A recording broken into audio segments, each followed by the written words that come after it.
कटकणारे हेब पंचायत निर्वाचन 13 जानुआरी बेलू तारीख घोषणा। स्थिति बिगिड़ी गले निष्पत्ति बदली पारे। जानतु संपूर्ण विवरणी एही भिडियोरे। कोरोना संक्रमण बढ़ुथिले मध्य भारतर निर्वाचन कमिशन 5टी राज्य लगी निर्वाचन तारीख घोषणा करिसेंती। राज्य निर्वाचन कमिशन को पंचायत निर्वाचन लगी यह बल जोगाइछि। निर्धारित समय रे पंचायत निर्वाचन करने को कमिशन निष्पत्ति नैछंती।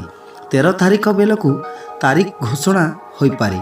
आज सकाले राज्य सरकार वरिष्ठ अधिकारी मानक सहित राज्य निर्वाचन कमिशन आदित्य प्रसाद पाढ़ी विचार आलोचना करथिले। कटकणा युक्त निर्वाचन लगी आपतः सहमति होइथिबा सूचना मिलुछि। तेबे स्थिति जदि अणायत हेब शेष मुहूर्त निष्पत्ति बदली पारे। मार्च 11 रे पंचायत समिति स्तरीय निर्वाचित प्रतिनिधिंकर एवं मार्च 12 रे जिला परिषद सदस्य मानकर कार्यकाल शेष हेउथिबा परिप्रेक्षी रे एहा पूर्वरु समुदाय निर्वाचन प्रक्रिया शेष हेबाकु स्थिर होइछि। मिलिथिबा सूचना अनुसार पंचायत निर्वाचन पाई समस्त प्रस्तुति सरिछि। निर्वाचन कमिशन आवश्यक सामग्री जिला स्तर को पठाई सारिलेनी। 10 तारीख रे सर्वदलीय बैठक बसिबो। 12 रे जिलापाल और एसपी मानकर सह वर्चुअल मॉडल रे बैठक हेबो। तेणु 13 तारीख बा ता परे परे निर्वाचन कमिशन निर्वाचन तारीख घोषणा करि पारंती। कोविड संक्रमण बढ़िबार संभावना थिबारु भारतर निर्वाचन कमिशन भली राज्य निर्वाचन कमिशन एसओपी जारी करिवे। रैली करने को खूब कम समय दिज्व एवं सर्वाधिक 100 जन लोकंकु नहीं सभा करिवार अनुमति मिली पारे। कोविड पाई अधिक बूथ हेब।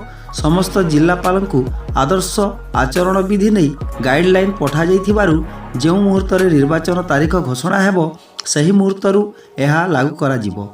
जदि राज्य में कोविड स्थिति अणायत हुए तेबे परिस्थिति को देखि कमिशनर अन्य पदक्षेप नहीं पारंती। राज्य में कोविड संक्रमण बढ़ुथिबारु निर्वाचन किपरि करा जिवो से नहीं शनिवार दिन राज्य निर्वाचन कमिशनर आदित्य पाढ़ी मुख्य शासन सचिव सुरेश चंद्र महापात्र उन्नयन कमिशन प्रदीप जेना एवं स्वास्थ्य विभाग अतिरिक्त मुख्य शासन सचिव राजकुमार शर्मा सह एक समीक्षा बैठक करथिले। एथिरे राज्य सरकार कोविड नियंत्रण पाई नेउथिबा पदक्षेप संपर्क में कमिशनर को अवगत करा जायथिला। त्रिस्तरीय निर्वाचन पाई नामांकन पत्र दाखल, निर्वाचन सामग्री वितरण केन्द्र, निर्वाचन प्रचार और भोट गणति समय रे हेबाकु थिबा भिड़ नियंत्रण करिबा पाई कोन सब पदक्षेप निया जाय पारिबो से संपर्क रे एथिरे आलोचना होइथिला। निर्वाचन कार्य रे नियोजित आगधाड़ी रे कर्मचारी मानकु अग्राधिकार भित्ति द्वितीय डोज टीका देवाकू कहा जायछि।